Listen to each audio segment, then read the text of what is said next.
సహోదర సహోదరీలందరికీ క్రీస్తు పేరిట నా హృదయపూర్వక వందనాలు.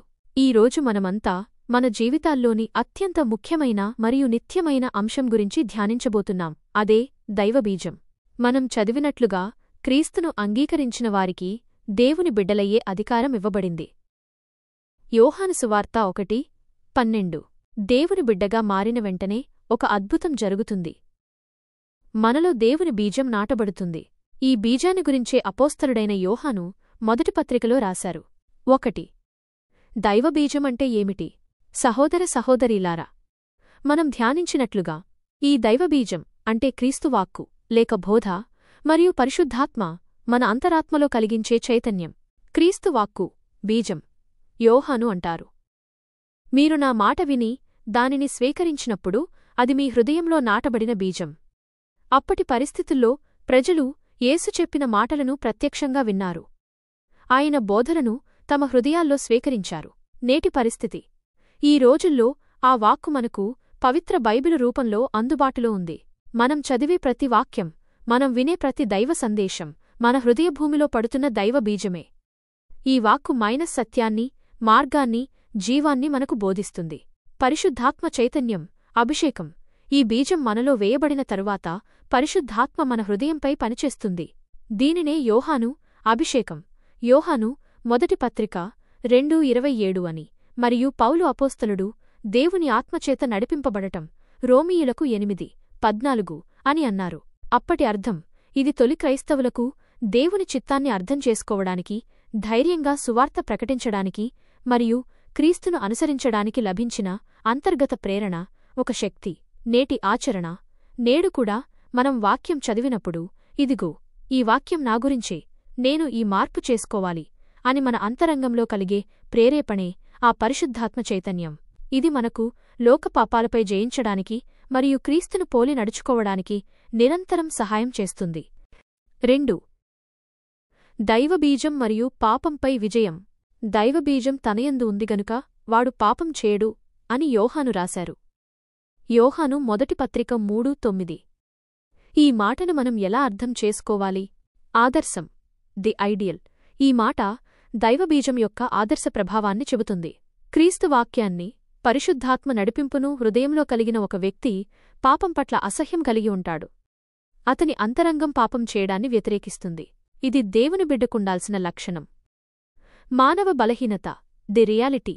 అయినప్పటికీ యోహాను మరొకచోట మనము పాపము లేనివారమని చెప్పుకొనిన ఎడల మనలము మనమే మోసపుచ్చుకొందుము మరియు మనలో సత్యముండదు.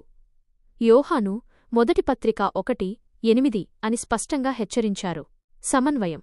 దైవబీజం మనలో ఉన్నప్పటికీ మనమింకా ఈ బలహీనమైన శరీరంలో ఉన్నాము. లోకం మనలను ప్రలోభపెడుతుంది. అందుకే ఆదర్శాన్ని పాటించాలని కోరుకున్న దైనందిన జీవితంలో బలహీనత వల్ల మనం తరచుగా తప్పిపోతుంటాం. అప్పటి సందేశం. తొలి సంఘంలో కూడా పవిత్రంగా ఉండాలని దేవుడు కోరిన విశ్వాసులు లోకంతో పోరాడుతూ బలహీనపడి పాపం చేస్తూ వచ్చారు. నేటి సందేశం. ఈరోజు కూడా క్రీస్తు బోధను అనుసరించాలని మనసులో ఉన్న మన పాత అలవాట్లు, లోకస్నేహాలు, సోషల్ మీడియా ప్రలోభాల వల్ల మనం తప్పులు చేస్తూనే ఉంటాం. కాబట్టి పాపం చేయకపోవడమనేది దైవబీజం యొక్క అంతిమ లక్ష్యం. కాని మనం ఆ లక్ష్యాన్ని చేరుకునే క్రమంలో ఉన్నాము. 3. పాపానికి శాంతి మరియు పరిహారం. మనం పాపం చేస్తే దేవుడు మనలను వెంటనే విసిరిపారేయడు. ఇక్కడే దేవుని కృప యొక్క గొప్పతనముంది. పరిహారకుడు క్రీస్తే. మనము పాపము చేసిన ఎడల నీతిమంతుడైన యేసు క్రీస్తు అను ఒక సహాయకుడు తండ్రి యొద్ద మనకున్నాడు. ఆయనే మన పాపములకు శాంతికరమయ్యున్నాడు. యోహాను మొదటి పత్రిక 2:1 మరియు 2. శాంతి, అటోన్. యేసుక్రీస్తు శిలువపై చేసిన బలి ద్వారా మన పాపాలకు శాంతి, పరిహారం కలిగించాడు. ఇది మన పాపాలను దేవుడు క్షమించడానికి ఒక ఆధారం. పశ్చాత్తాపం, నిబంధన. దేవుడు మన బలహీనతను ఎరుగును.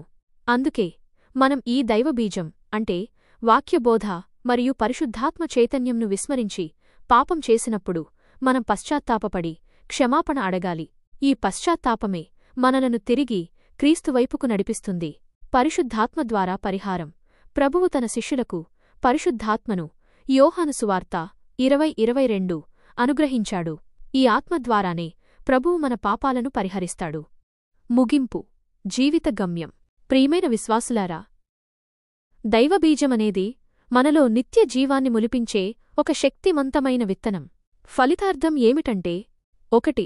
క్రీస్తు వాక్యాన్ని మరియు పరిశుద్ధాత్మ ప్రబోధాన్ని గౌరవించి దాని ప్రభావం వల్ల మనం పాపం చేయకుండా ఉండటానికి నిరంతరం ప్రయత్నించాలి. ఇది మన ఆదర్శం. 2. బలహీనత వల్ల ఎప్పుడైనా పాపం చేస్తే వెంటనే పశ్చాత్తాపపడి మన సహాయకుడైన యేసుక్రీస్తు ద్వారా క్షమాపణ మరియు శుద్ధి పొందాలి. 3. ఈ దైవబీజాన్ని మనమెంతగా పోషిస్తే వాక్యం చదవడం, ప్రార్థన చేయడం, అంతగా అది మన జీవితాల్లో ఫలించి మనం క్రీస్తు స్వరూపంలోకి మారుతాము.